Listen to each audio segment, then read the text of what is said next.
세상은 고통으로 가득하지만 그것을 극복하는 사람들로도 가득하다.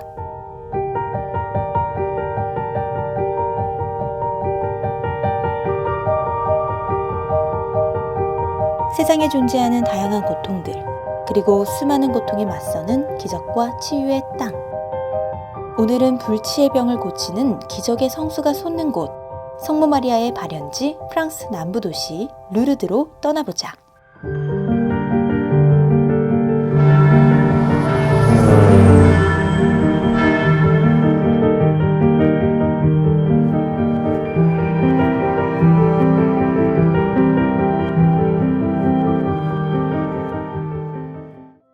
프랑스 남부 피레네 산맥. 이곳엔 매년 600만 명 정도의 순례자와 관광객이 찾아오는 세계적인 성지 순례지가 있다.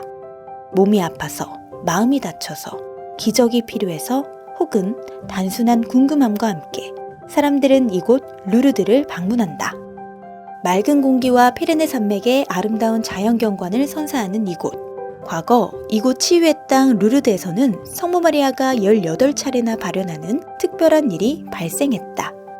1858년 방앗간을 운영하던 아버지의 사업 실패로 9명의 아이들 중 5명이 이른 나이에 사망할 정도로 가난한 가정에서 자라던 소녀 베르나데트 수비르는 동생들과 함께 나무와 뼈 조각 등을 줍다가 마을에서 조금 떨어진 마사비엘 동굴에서 자신을 원죄 없이 잉태된 자라고 칭하는 성모와 마주하게 되었다.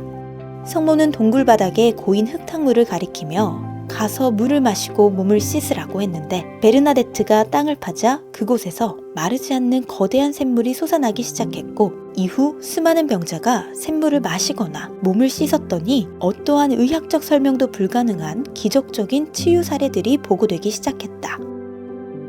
오늘날까지 보고된 치유 사례는 7,000건이 넘으며 2020년 2월 기준 총 70건의 치유 사례를 카톨릭 교회 측에서도 공식적으로 인정했다. 프랑스 남부 마을 루르드에 나타난 기적의 성수.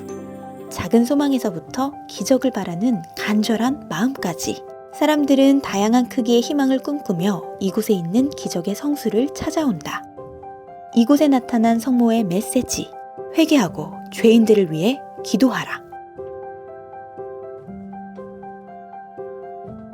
여기 앞에 계신 분은 성모님 성모자상이죠. 거기 도미니코 성인께서 성모님께 묵주를 바치는 모습인데 저 묵주가 이제 성모님께서 발현하셨을 때 들고 계셨던 그 묵주를 형상화해서 만든 것이라고 합니다.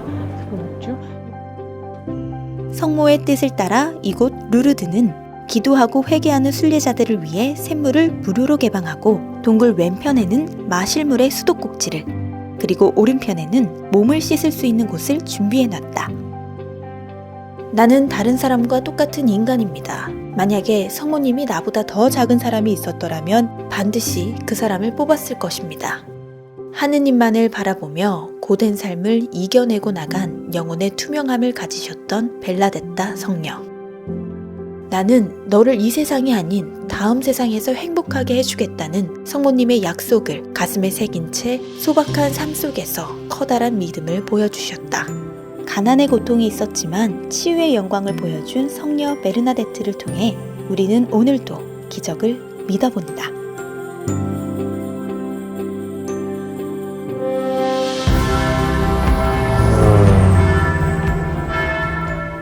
이번엔 루르드의 시내 한복판에 위치한 우윳빛 벽면의 단정한 2층 전통가옥. 이곳은 성모를 직접 마주하여 성모의 메시지를 사람들에게 전하고 땅을 파 기적의 성수를 끌어낸 성녀 베르나데트가 살던 생가다.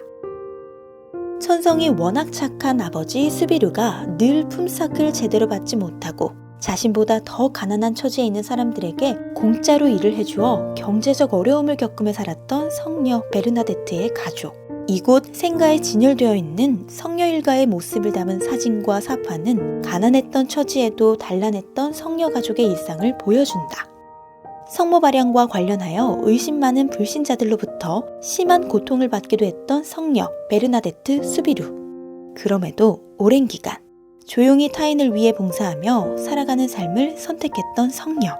수백만 명이 몰려 복잡하고 시끌벅적한 성지와는 다르게 이곳 성녀 베르나데트의 생가는 그녀의 강인했던 품위와 겸허한 성품처럼 고요하고 평화롭기만 하다.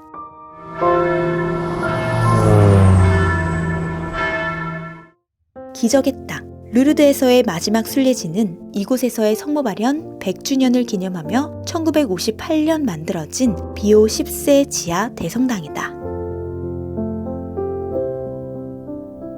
이름 그대로 이 성당은 지하에 지음으로써 흰 천이 가로지르는 타원형의 잔디밭을 조금도 손상시키지 않았다. 수많은 순례자가 함께 미사를 봉헌하거나 성체 조배를 할 수 있는 지하 대성당.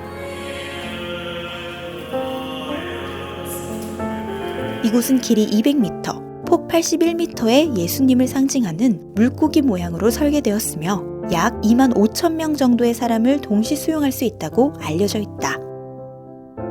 나는 가난하게 태어났고 가난하게 살았으며 가난하게 죽고 싶다.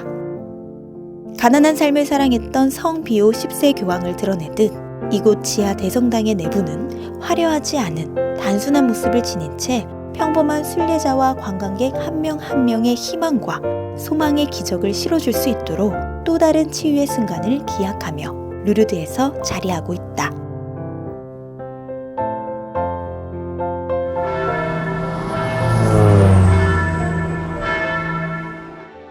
이제 조금 있으면 세상은 나를 더 이상 보지 못하겠지만 너희는 나를 보게 될 것이다. 그것은 내가 살아있고 너희도 살아있을 것이기 때문이다. 너희는 내가 아버지 안에 있고 또 너희가 내 안에 있으며 내가 너희 안에 있음을 깨닫게 될 것이다. 언제나 행복할 수만은 없는 우리의 삶. 삶이라는 길 위를 걸어가는 우리는 모퉁이 한 곳에서 예상치 못한 돌부리를 만나기도 하고 넘어지고 쓰러지며 눈물을 흘리기도 하지만 결국은 다시 일어나 그 길의 끝을 만날 수 있을 거라는 의지와 희망을 가지고 다시금 힘을 내어본다. 그리고 만나는 만개한 꽃의 정원. 고통을 마주하더라도 극복할 수 있다는, 치유할 수 있다는 믿음을 가지고 우리가 만들어내는 기적의 순간. 순례의 과정에서 만나는 어느 곳에서의 기적은 어쩌면 결국은 우리가 만들어낼 우리네 인생길 위의 기적을 닮았을지도 모르겠다. 우리가 걸으며 만났고 앞으로도 만나게 될 낭만과 황홀과 인생을 담은 순간, 그리고 배움과 뿌리와 역사의 순간까지 이 모든 순간이 기적이었음을 걸어서 순례 속으로, 걸어서 기적 속으로.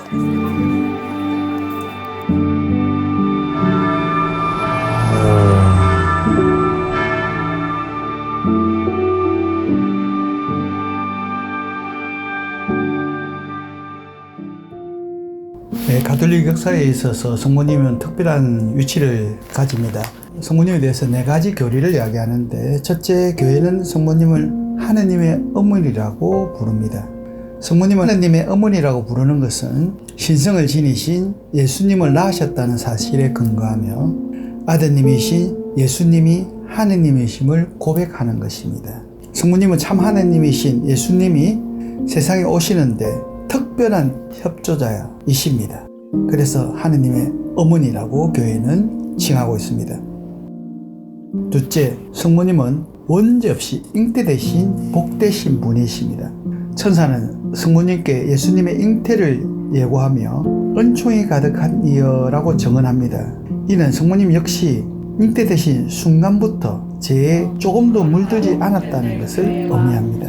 하나님께서는 성모님이 세상에 구원자로 오실 하나님의 아들을 낳아 그분과 일치하여 하나님의 구원 활동에 협력하도록 죄를 모르는 존재로 축복하셨습니다. 셋째, 성모님은 평생 동정이셨습니다. 성모님의 동정은 예수님께서 오로지 성령의 힘으로 잉태되셨음을 나타내고, 이는 예수님이 참으로 하느님의 아들이시라는 징표가 되는 것입니다. 넷째, 성모님은 성천하셨습니다. 성모님께서는 지상생활을 마치고 하늘에 계신 아드님께로 돌아가셨습니다. 몸과 영혼을 그대로 지니고 하늘로 올림을 받으신 것입니다. 성모님의 성천은 우리도 성모님처럼 그리스도의 완전한 영광에 참여하도록 부름을 받았다는 희망의 표지가 되는 것입니다. 모든 성인 중에 어뜸이신 성모님은 하나님을 향한 신앙 여정을 모범으로 살아내셨을 뿐만 아니라 지금 우리 곁에서 당신의 자녀인 우리가 진리의 길을 잘 살아가도록 돕고 계십니다.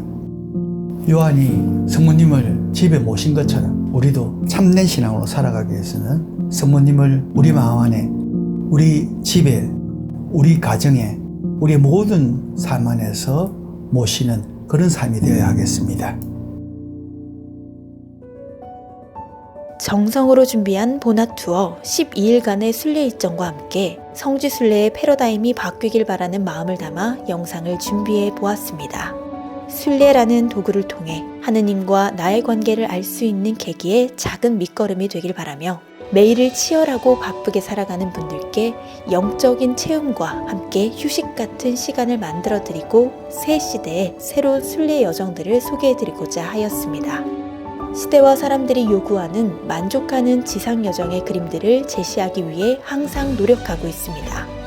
저희와 함께 하신 모든 분께 주님의 축복이 깃드시길 바라며 우리가 걸어야 할 길이자 알아야 할 진리이자 얻어야 할 영원한 생명이신 그리스도를 닮아가는 거룩한 생활들이 주님의 뜰악 안에서 꽃 피우고 열매 맺길 두 손 모아 기도드립니다.